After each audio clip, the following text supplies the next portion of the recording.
Sleep through menopause? Whether you're thinking, but how? Or you're already sleeping well for the moment anyway, stay tuned.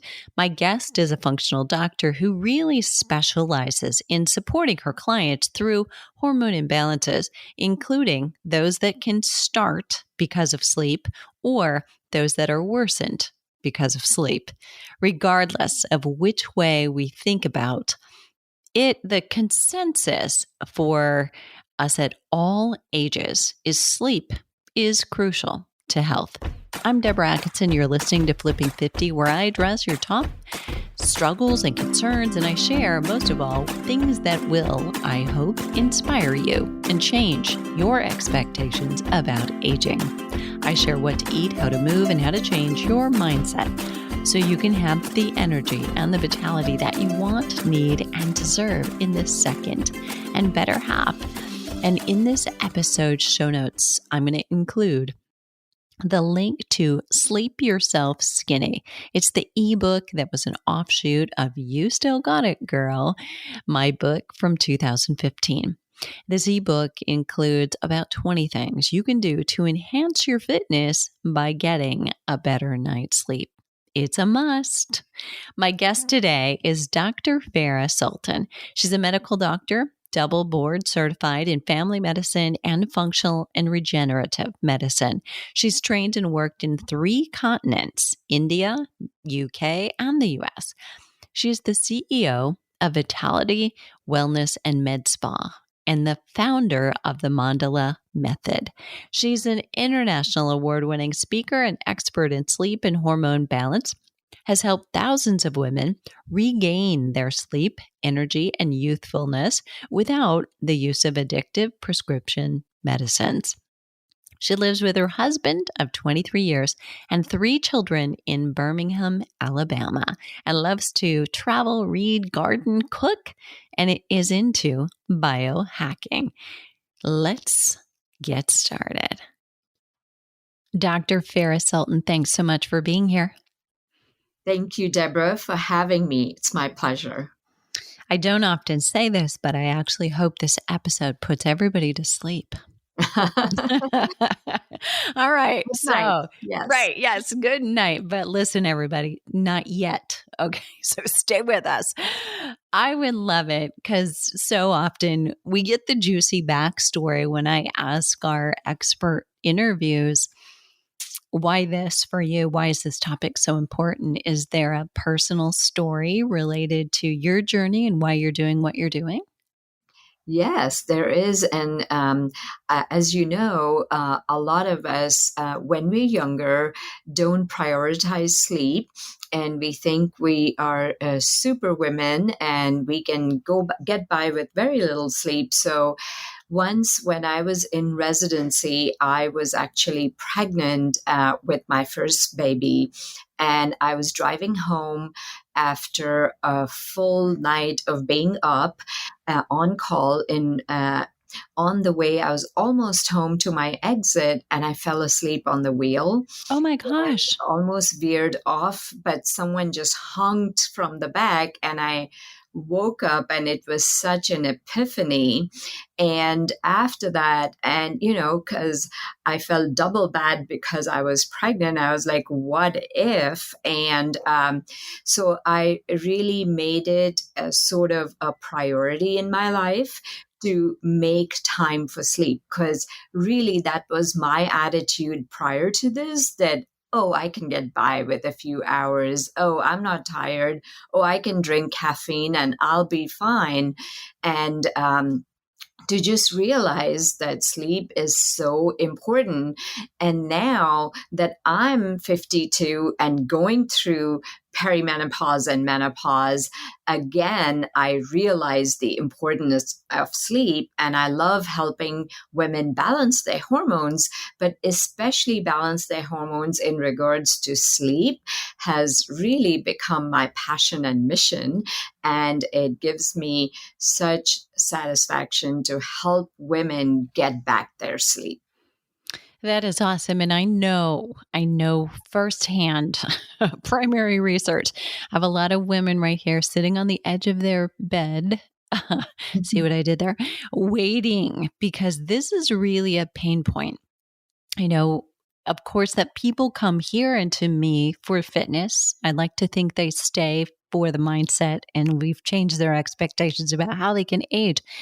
But Mhm. often, what we end up getting to is that the exercise that they were doing maybe isn't wrong. It could be right, but it's not going to work because they're not getting the sleep they need, which puts the hormones they need in place.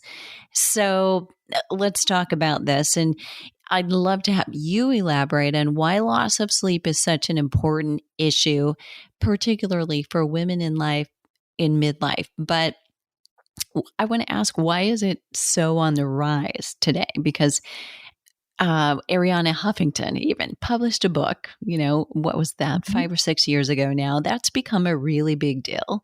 You go to Yes. hotel chains, they're working to help you sleep as well. So why is everybody kind of lit up about sleep? And how important is it to midlife women?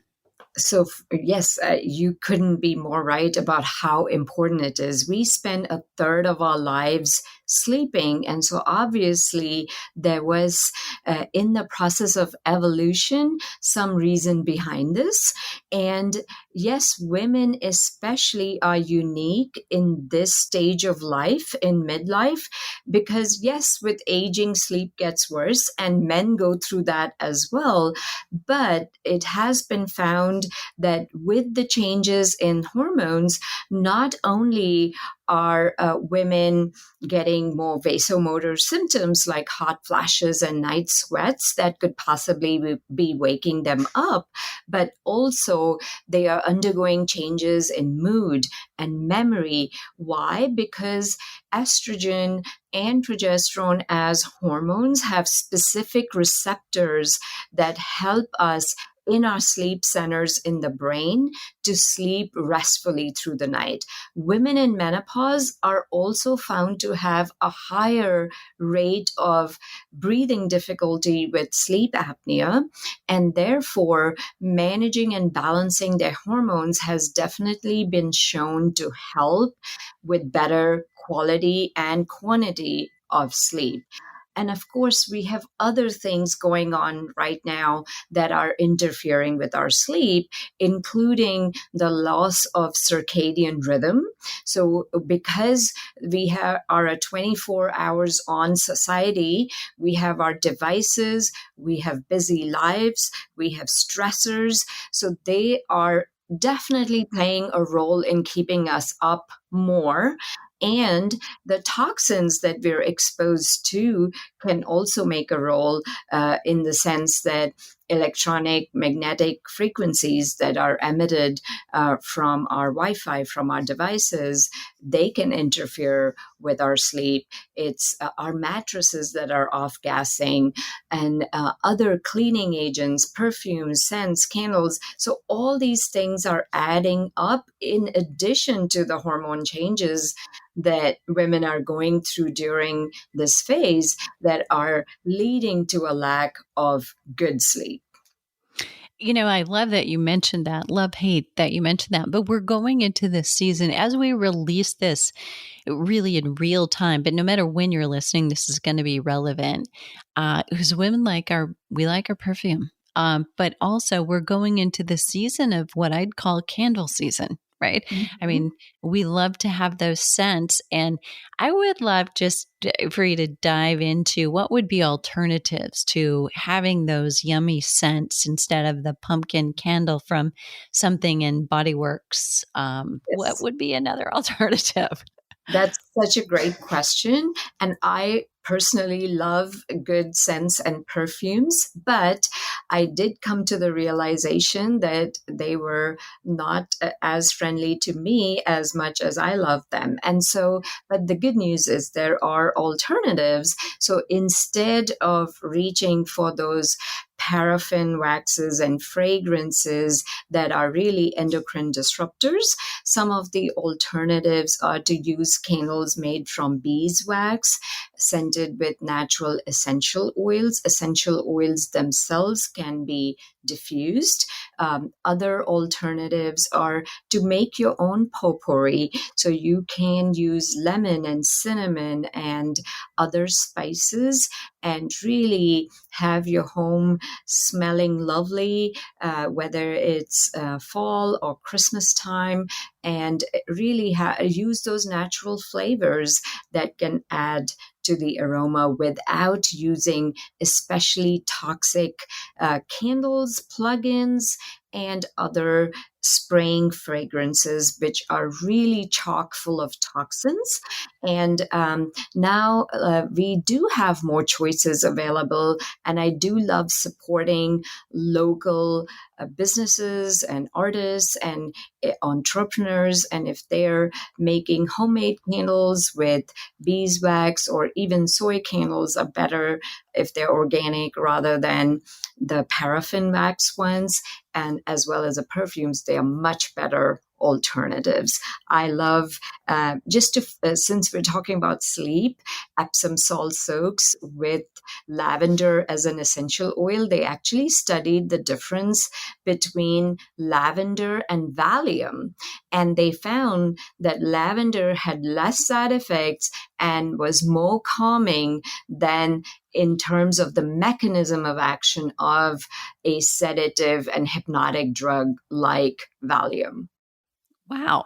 That's number one, I think it's exciting. That's so great to know that, it's an easy, accessible thing. And the thing you mentioned that is so big is negative side effects, right? So is the Valium going to work? Probably, but what else are you getting with it? It's a 2-for-1, like it or not. Yes. I Yes. love that. Okay. So I want to go back to something. I'm here at Flipping 50. My listeners, or at least students and clients who are in programs, they're pretty well versed on why without sleep, their hormones like cortisol, insulin, testosterone, growth hormone, they could all wreak havoc in a way that could deem otherwise effective exercise ineffective. Why else is lack of sleep so harmful? What damage will it do? Oh, there's so many ways in which lack of sleep can impact our health. So, starting with brain health, we have less ability to process new information, to retain information and memory. So, areas of the brain that are responsible for memory, like the hippocampus, the amygdala, the prefrontal cortex, are affected. Our mood is impacted, but also long-term cognition and onset of dementia is one of the biggest and dangerous risk factors of chronic sleep deprivation. Other than that, there have been studies to show increased incidence of cardiovascular disease with chronic lack of sleep. Also, it impacts our immune system. So you're more likely to even catch viruses and flus if you are tired and haven't had a good night's rest, not even chronically, but acutely. Also, we know a lot about the brain gut connection. And, the old view was that the gut was disconnected from the brain, but now we know the vagus nerve directly communicates between our centers in the brain and our digestive system. And so our heart rate variability, which a lot of the new devices like the Oura Ring measure, are a good way to tell whether you're sleeping well, but in turn, it affects your ability to deal with stress, anxiety, depression, mood, as well as your digestive system itself, which is in turn linked with your immune system. And lack of sleep is also a risk factor for weight gain. So people are exercising and doing a great job with eating well and exercising well, but if they're not sleeping well, they could still be sabotaging their weight in terms of insulin resistance, high cortisol, low growth hormone, and low testosterone, which are all enhanced with exercise, but also with good sleep. And so, Mhm. lack of balance of these hormones can lead to weight gain and work against us. Yes, so good. Let's go back. What are the root causes of loss of sleep, especially in relationship to hormones? Because I'm going to be willing to guess that 90% potentially of our listeners, I know of our community, have a shift in their sleep patterns when they hit menopause, even if it hasn't really bothered them through perimenopause. I remember myself thinking, well, this is not going to hit me. This is Mhm. I'm escaping this, and then all of a sudden, oh no, here you go. Smarty pants, right? So there's no escaping it. You're not immune just because you're a doctor or a functional coach or any of it. But what are the root causes related to our hormones that start spinning us out of control when it comes to sleep? Yes, and that's so true, as I found in my own experience. So, one of the things that happens in both perimenopause and menopause is that we may have, first of all, lowering levels of estrogen, which causes symptoms like hot flashes and vasomotor symptoms that can keep us up. But one of the other very important things is progesterone, which is a hormone which I feel is ignored sometimes for women, especially who say even at a younger age have had hysterectomy. Then they may get hormone replacement in the form of estrogen. But one of the root causes of sleep loss is loss of progesterone. So progesterone itself is a neuroprotective neurosteroid hormone, which means it really helps with sleep, brain fog, memory, mood. And in certain countries in Europe, it's actually used to treat acute brain trauma and acute strokes because it's so neuroprotective. And so when we lose that support, it really impacts our ability to both fall asleep and stay asleep. Also, there are changes in our circadian rhythm with menopause, and that can itself lead to early awakening as well as sleep latency in terms of falling asleep.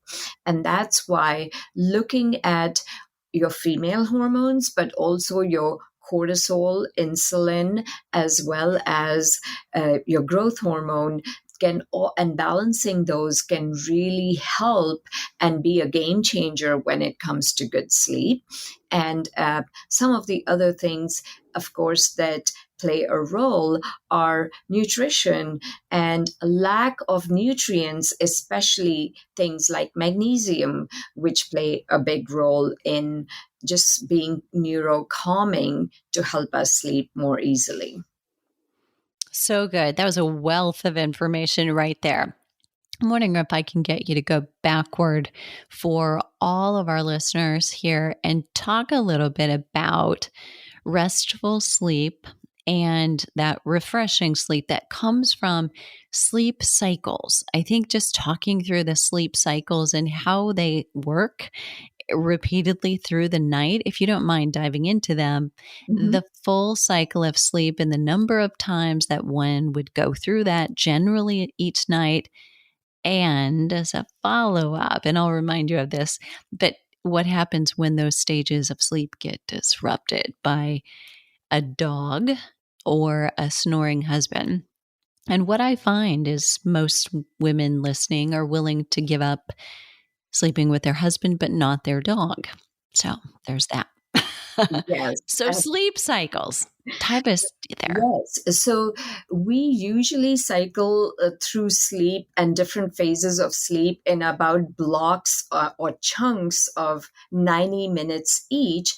And every individual can go through at least about 5 to 7 such cycles through the course of the night. And potentially, through each of these 90-minute blocks, you can come up from a deeper stage of sleep to a very superficial stage where you could potentially wake up.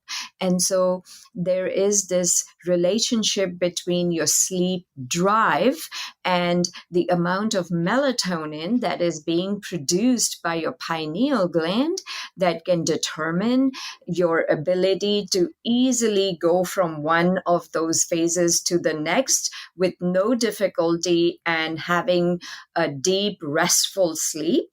However, if you do have anything like, a dog that you're training or is older and is waking you up in the middle of the night, that can potentially put you into a state of being wide awake and this state of wakefulness from which it may be difficult to go back into the deep sleep stage. And of course, you know that in those 90-minute blocks themselves, you can have the REM sleep and the non-REM sleep or not and REM sleep. And through that, you have stages 1, 2, 3, and 4, whereas 3 and 4 are the deeper stages of non-REM sleep that are known as slow wave sleep, where we are in the deepest, most restful stages. So how can we handle something like this where we're waking up and say, whether it's to go to the bathroom, whether it's with your dog or with a snoring husband. So some of the things that we can do is really how we prepare prior to bedtime to go to sleep. So some simple things that play a role are your core body temperature, your the exposure to light, even a sliver of light, as well as really in the day being exposed to sunlight, because your optic nerves, your retina in your eyes directly communicates with your pineal gland to regulate this circadian rhythm, this inner clock that's inbuilt into your system. And then, of course, in order to calm the stress hormone, to fall asleep easily, just mindfulness, meditation, deep breathing, focusing on those things can help without the use of any drugs. And then if you need help, there are supplements that I love with zero side effects that anyone can take, which are not going to leave you feeling groggy or not go into that deep stages of sleep. And hands down, I would say theanine is one of my favorite supplements. It's a green tea extract without caffeine. And all it does is it helps that monkey brain where you're thinking of all these thoughts calm down, go to sleep, and remain asleep. Lovely. Okay, sounds yummy. And when you said 7 90-minute cycles, I know I get 5. That would be wonderful to have 7. That's a dream. Yes, yeah, and everyone's different, and that's why we don't have an exact number. There's a range of what's the sweet spot, how many hours of sleep are enough, and curiously, studies show that sleeping too much can be as bad as sleeping too little. So more than 9 hours of sleep consistently actually has been associated with a higher risk of mortality, but Yes. so has chronic sleep deprivation with getting by less than 4 hours of sleep. So the sweet spot seems to be 7 to 8 hours. Yeah. And yet, I think there still is a great deal of variability. I mentioned this in You Still Got It, Girl in 2015. And I find among our women, sometimes I have overachievers saying, "It just can't seem to get any more sleep." And I often come back and say, when you wake up, are you rested? Do you have stable energy all day? Do you listen to yourself when you're tired and go to sleep then? And it's yes, yes, and yes. And I'm like, well, Mhm. you don't necessarily need more. Your body just might be done. It's okay if you're feeling good, that you're right where you need to be. But let's talk about this. So, what about longevity? Like, how is it tied? Like long sleepers versus short sleepers versus sweet spot sleepers and longevity. What's out there on that? Oh, yes. I love that because that's something we could all hack, right? To Yeah. sleep more, to live more, and but not too much. It's that Goldilocks phenomena. And definitely, if one is chronically sleep deprived, it can affect because you are at a higher risk of having a heart attack or diabetes or insulin resistance, which are the major killers of our time. It impacts your longevity. Whereas if you are rested, which means you are waking up refreshed, even simple things like you're less likely to have a car accident Mm. and focus better. But that just means that you are not stressed out, which stress impacts your immune system, your cardiovascular system, and impacts even the incidence of cancer. So that's something else that's also been studied that lack of sleep can cause. And so longevity is really in direct proportion to hours of sleep in terms of restfulness. And that is huge because that's something we could all pay attention to and change our routines, our patterns, our rituals, and help ourselves sleep better. Very cool. I love that. Okay, I would love for you to tell. So I know you have a method, and I may mispronounce it here, but the Mandala method. Can you tell us a little bit about that? Yes. The mandala is where everything is really interconnected in our body. And that's the approach we're using to help women sleep better. And that includes nutrition. And I would not do justice if I didn't mention intermittent fasting and trying to fast at least 2 to 3 hours prior to bedtime to improve quality of sleep. The second mandala is the gut balance because gut and friendly bacteria in the gut, your vagal tone, they all play such a big role in sleep, balancing your hormones. And the hormones that I talk about are not only the female hormones, but all the other hormones that, Deborah, you've mentioned, like the growth hormone, testosterone, insulin, the major ones.